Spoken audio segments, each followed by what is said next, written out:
ने प्रधानमंत्री मोदी को न्योता दिया है। ब्रिक्स शिखर सम्मेलन में रूस आने का निमंत्रण दिया गया है। प्रधानमंत्री नरेंद्र मोदी से फिर पुतिन करना चाहते हैं मुलाकात। पीएम मोदी के साथ द्विपक्षीय बैठक करना चाहते हैं पुतिन। तो बड़ी खबर आपको बता रहा हूं, अजीत डोभाल से कल मुलाकात हुई है व्लादिमीर पुतिन की, और आपको बताऊं निमंत्रण पुतिन ने दिया है प्रधानमंत्री नरेंद्र मोदी को ब्रिक्स सम्मेलन में आने का।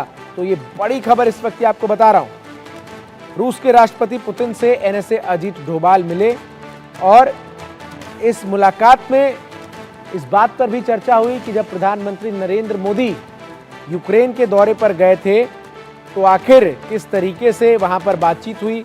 अजीत डोभाल की तरफ से कहा गया कि प्रधानमंत्री नरेंद्र मोदी ने खुद उनसे कहा था कि वो जाएं और रूसी राष्ट्रपति को इस बारे में पूरा ब्यौरा दे कि वहां पर क्या कुछ बातचीत हुई, और युद्ध जो है किसी समस्या का हल नहीं है। इस बात को दोहराते हुए भारत का जो स्टैंड है वो अजीत डोभाल ने पुतिन के सामने रखा।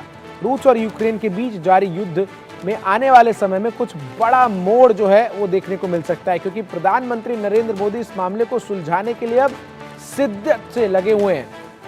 इस क्रम में पिछले दिनों उन्होंने रूस की यात्रा की, उसके बाद वो यूक्रेन के दौरे पर गए। रूस और यूक्रेन दोनों देशों के बीच भारत एक ऐसा मुल्क है जिस पर दोनों देश भरोसा करते हैं। इसी क्रम में देश के राष्ट्रीय सुरक्षा सलाहकार अजीत डोभाल ने रूस के राष्ट्रपति व्लादिमीर पुतिन से सीधी बातचीत की है। बंद कमरे में अजीत डोभाल की राष्ट्रपति पुतिन के साथ इस बातचीत का वीडियो सोशल मीडिया पर जमकर वायरल भी हो रहा है।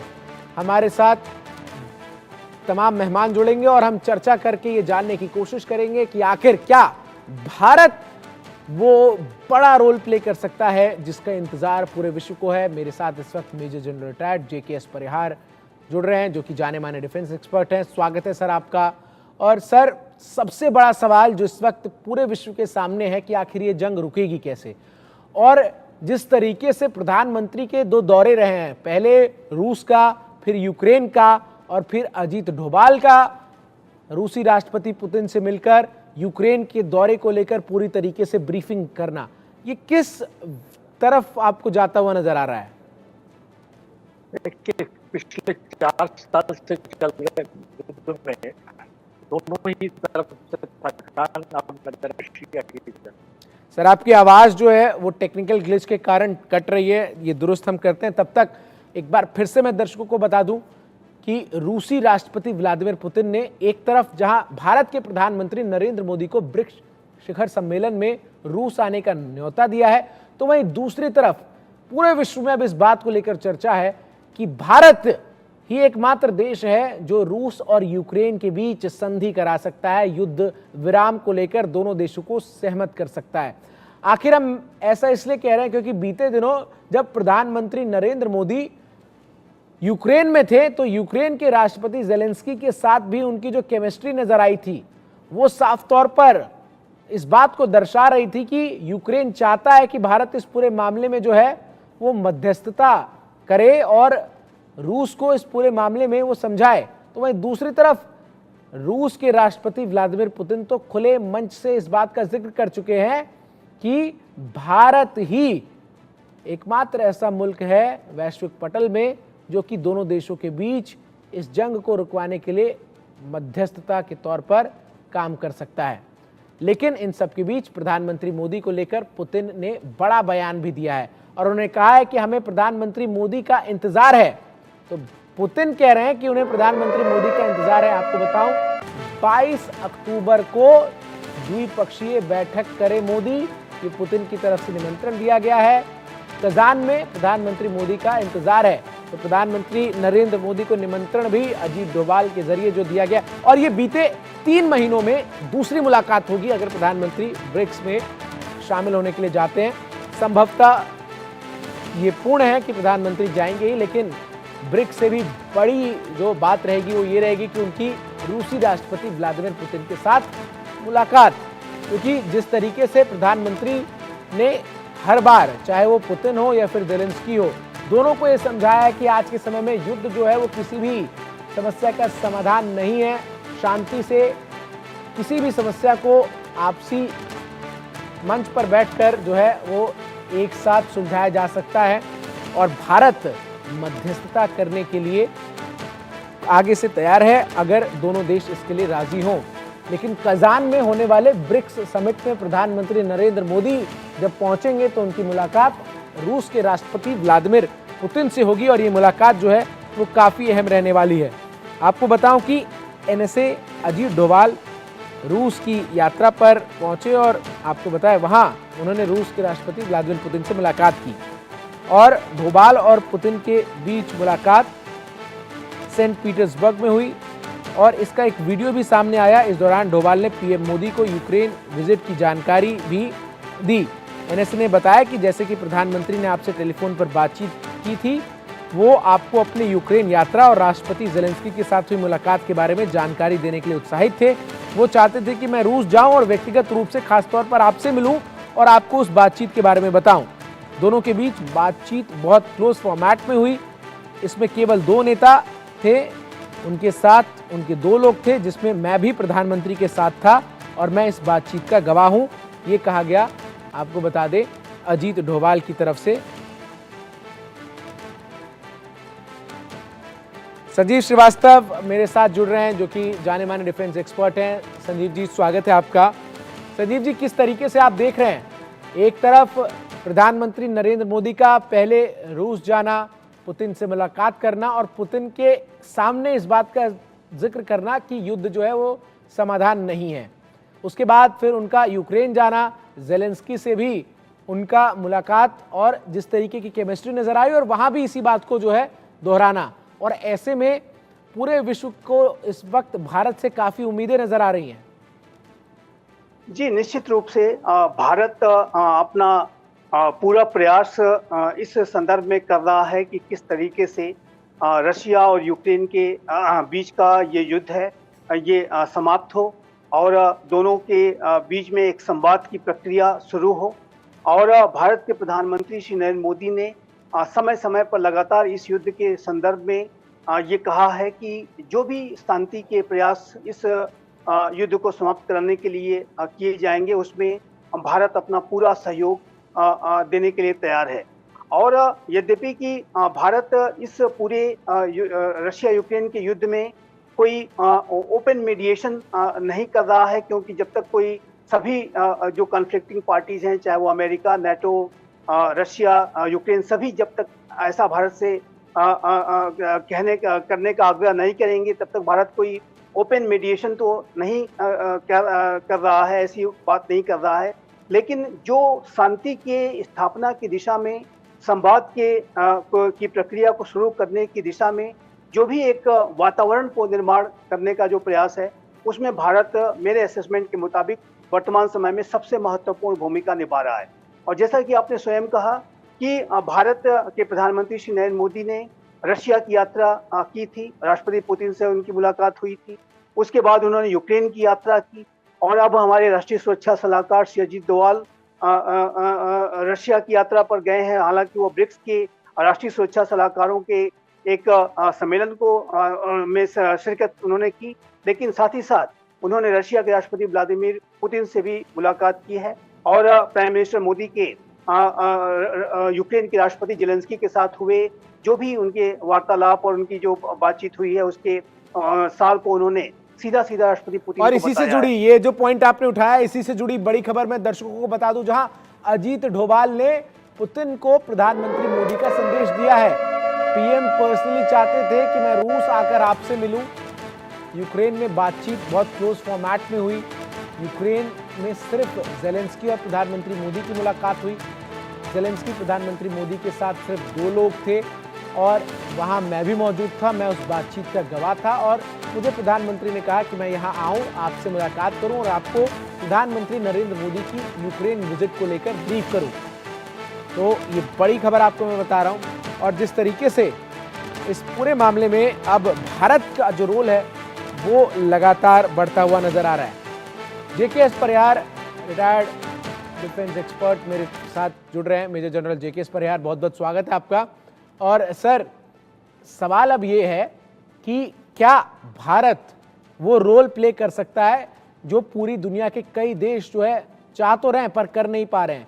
लेकिन जिस तरीके से यूक्रेन में जब प्रधानमंत्री गए और वहां जो उनकी केमिस्ट्री नजर आई जेलेंस्की के साथ, और जेलेंस्की ने जब इस बात को रिटैरिएट किया कि भारत वो देश हो सकता है क्योंकि आपकी रूस सुनता है, तो इससे उम्मीदें जगती है यूक्रेन के लिए भी, और भारत क्या वो रोल सच में आगे बढ़कर इस तरीके से निभा सकता है आने वाले समय में, क्योंकि ये बहुत ही क्लोज मीटिंग डोभाल और रूस के राष्ट्रपति पुतिन के बीच भी हुई है। देखिए, भारत का रोल इसमें रशिया यूक्रेन वार को रुकवाने के आगे जो भी प्रोसेस होगी उसमें मैं समझता हूँ सबसे ज़्यादा रहेगा। भारत का नाम जो है वो रशिया काफ़ी ट्रस्ट के साथ में लेता है और यूक्रेन को भी उसमें आ रहा है, क्योंकि भारत जो है वो अमेरिका का भी बहुत ही तगड़ा और अच्छा सामरिक साझेदार है। तो इस हालात में, क्योंकि ये जो भी कोई पीस डील होनी है उसमें रशिया के अलावा जिनको सबसे ज़्यादा उसको एग्री करना है, उसमें पहला नाम मैं कहूँगा अमेरिका का होता है। उसके बाद में नाटो को अमेरिका कन्विंस करेगा और तीसरा उसमें जेलेंस्की होते हैं। और रशिया में तो सब कुछ व्लादिमीर पुतिन की तरफ है। दोनों के रिसोर्सेज इस लंबे चलते युद्ध की वजह से कम हो रहे हैं और अल्टीमेटली कोई भी प्रोसेस जो है तो जोग्राफिक जो भी सीमाएं हैं वो आप युद्ध से बदल नहीं सकते। ये एक सर्वमान्य सत्य है और तथ्य है और भारत इसको लगातार इसको दोहरा रहा है। नरेंद्र मोदी का खुद का भी एक जो व्यक्तित्व है और जो उनकी पर्सनैलिटी और स्टैंडिंग है वो एक काफ़ी बड़े टॉल लीडर के रूप में अब पूरी दुनिया में एस्टैब्लिश हो चुकी है। भारत बड़ी तगड़ी सामरिक और इकोनॉमिक पावर बनता जा रहा है, तो भारत का रोल इसमें रहेगा। मगर साथ में चाइना को रशिया इसलिए लेना चाहता है कि वो चाइना जो है वो उनके सपोर्टर है, भारत जो एक न्यूट्रल सर्वमान्य रहेगा और अमेरिका अपनी तरफ से ब्राज़ील को इसमें ऐड ऑन करेगा ताकि प्रोसेस में इसमें एक अच्छी वार्ता हो। अजीत डोभाल जो है वो मैं समझता हूँ नरेंद्र मोदी के सबसे ज़्यादा विश्वस्त साथी हैं रक्षा और विदेश नीति के मामले में, और उनका जिस तरह का एक्शन होती हैं उनका जाना बहुत मायने रखता है, क्योंकि वैसे तो हॉटलाइन काफी सिक्योर रहती है पर इसके बावजूद कुछ बातें ऐसी होती हैं जो 1 to 1 ही कन्वे की जाती हैं। और वैसे भी ब्रिक्स में डोभाल साहब ने जो पॉइंट्स रखे थे उसमें टेररिज्म था और साइबर सिक्योरिटी है, तो ये बहुत मायने रखते हैं कि गुपचुप बहुत ही गंभीर और जो सबसे इम्पोर्टेंट प्रेशर इश्यूज होते हैं, टैक्टिक्स होती हैं, वो 1 to 1 ही डिसाइड होती हैं। और अजीत डोभाल का लगातार कांटेक्ट जो है वो रशिया यूक्रेन से होना, वहाँ जाना, मैं समझता हूँ कि पीस प्रोसेस आगे बढ़ेगी और पहली पीस में आपको कोई एकदम नतीजा निकलेगा नहीं, रास्ता खुलेगा, बर्फ ठंडी होगी और स्टेटस को पहले शुरू होगा, अंतरिम पीस फायर होगा। ये लंबी प्रक्रिया है, मैं समझ रहा हूँ जो आप कहने की कोशिश कर रहे हैं, ये एक लंबी प्रक्रिया है। अगर भारत मीडिएटर के तौर पर राजी भी होता है दोनों देशों की, तो ऐसे में रशिया के साथ भारत की दोस्ती पर चाइना और रशिया की दोस्ती से कोई असर नहीं पड़ेगा। और आपने देखा कि भारत भी जैसे रशिया इतिहास में अगर आप जाके देखें तो भारत के साथ अनेक चुनौतीपूर्ण स्थितियों में खड़ा रहा, वैसे भारत भी रशिया के साथ जब उसके ऊपर इतना बड़ी चुनौती आई, बड़े सैंक्शंस लगे, तो भारत ने अपने तेल का जो इंपोर्ट है रशिया से कई गुना बढ़ा दिया, फर्टिलाइजर्स का जो इंपोर्ट कई गुना बढ़ा दिया। आज रशिया और भारत के व्यापार के संबंध जो है मल्टीफोल्ड हो चुके हैं अगर पिछले कुछ पहले वर्षों के पहले की तुलना करें। तो ये भारत ने भी रशिया के साथ अपनी दोस्ती को दिखाया है और इसी वजह से मैं ये कहता हूं कि ये टाइम टेस्टेड रिलेशनशिप है, ये टाइम टेस्टेड रिलेशनशिप है, बिल्कुल।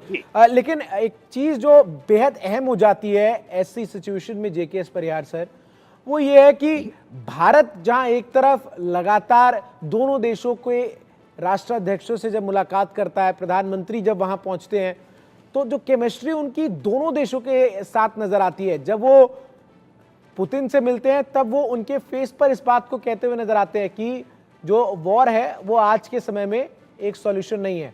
और फिर जब वो जेलेंस्की से मिलते हैं तो उनके कंधे पर हाथ डालकर जिस तरीके से उनकी पूरी बॉडी लैंग्वेज होती है, और फिर जेलेंस्की जब मीडिया को संबोधित करते हैं और जो जॉइंट स्टेटमेंट आता है उसमें भी वो इस बात को बहुत बखूबी समझते हैं कि भारत जो है वो रूस का बहुत ही इंपॉर्टेंट अलाई है, बहुत ही इंपॉर्टेंट पार्टनर है। और अगर यूक्रेन कहीं बीच के रास्ते की तरफ इस युद्ध को रोकने की स्थिति में बढ़ता है, आगे चाहता है कि कोई एक ऐसा पॉइंट आए जहां पर संघर्ष विराम हो, तो उसके लिए भारत को साथ लेना यूक्रेन के लिए भी बहुत जरूरी हो जाएगा।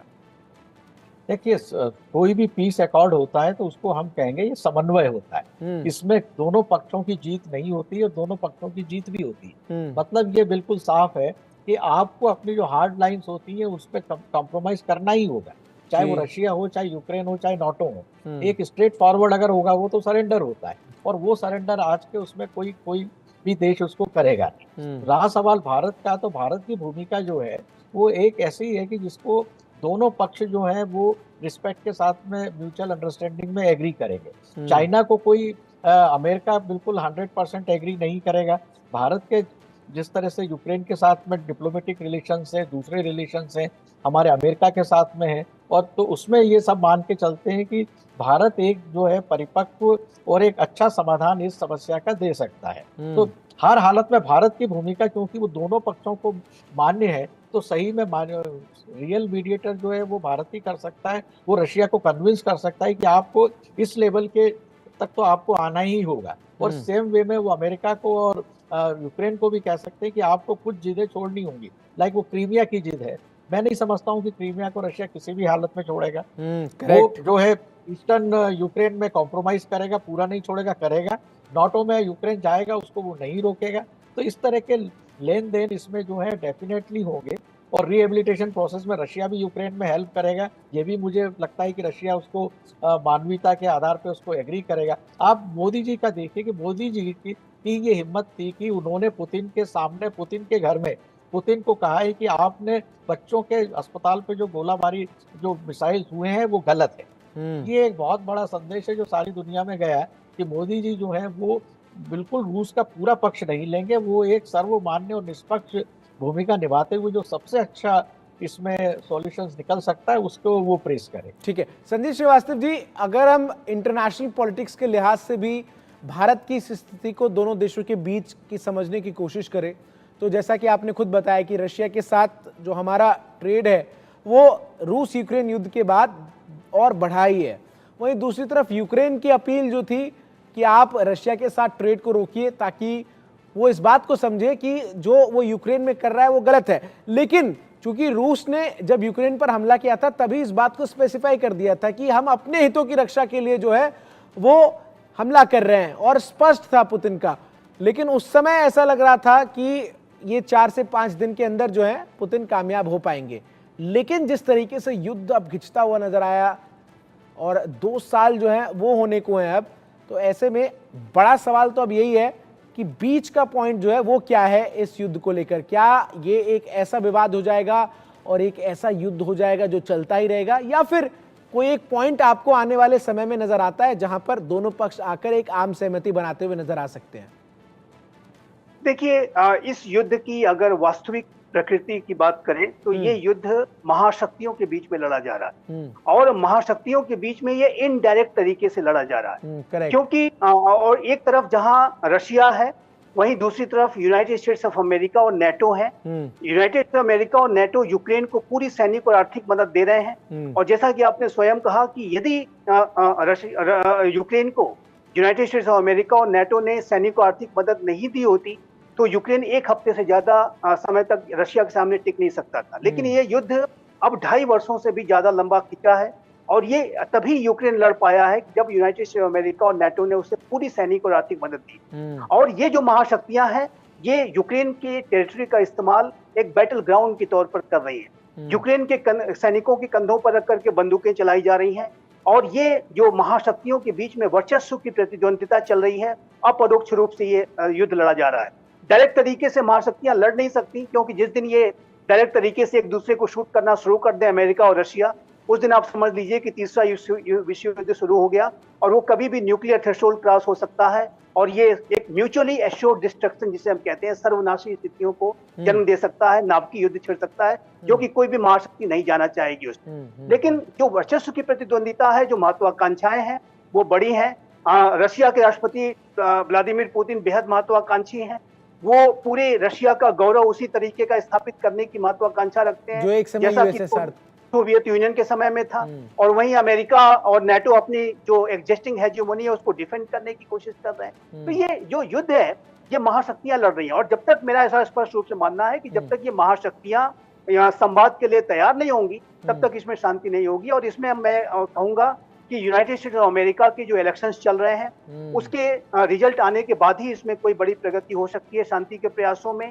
क्योंकि अभी वर्तमान समय में जब तक अमेरिका में कोई फैसला नहीं हो जाता, यदि राष्ट्रपति ट्रंप सत्ता में आते हैं तो मेरा ऐसा मानना है कि इस युद्ध की समाप्ति की दिशा में, शांति स्थापना की दिशा में काफी तेज गति से प्रगति होगी, क्योंकि वो स्वयं इस बात को कह रहे हैं कि यदि वो फिर से राष्ट्रपति बनते हैं तो वो 24 घंटे के अंदर ही इस युद्ध को समाप्त करने के लिए बड़े कदम उठा लेंगे। और जाहिर है कि वो राष्ट्रपति जेलेंस्की को कहेंगे, नाटो को कहेंगे कि आप इसको वाइंड अप कीजिए और कोई नेगोशिएटिंग पॉइंट्स पे आइए। लेकिन यदि कमला हैरिस चुनाव जीतती हैं तो फिर ये जो कन्वेंशनल तरीके से अभी तक चला आ रहा है पूरी प्रक्रिया 2.5 वर्षों की, ये और लंबी खिंच सकती है। तो ये अमेरिका के इलेक्शंस पे बहुत निर्भर करता है कि उसमें अल्टीमेटली वहां पर क्या रिजल्ट आते हैं, और उसके बाद हम इस युद्ध के संदर्भ में कोई बड़े परिणाम देखेंगे। लेकिन वर्तमान समय में मैं ये अवश्य कहना चाहूंगा कि जब तक ये युद्ध समाप्त नहीं होता तब तक इस युद्ध की इंटेंसिटी बढ़ सकती है, मैं ये देखता हूँ। क्योंकि कमला हैरिस और उनसे जब भी सवाल वगैरह किए जाएंगे वो उसी कन्वेंशनल अप्रोच के साथ ही चलेंगी अगर जीतती हैं, जिससे जो बाइडेन चलते हुए नजर आए हैं,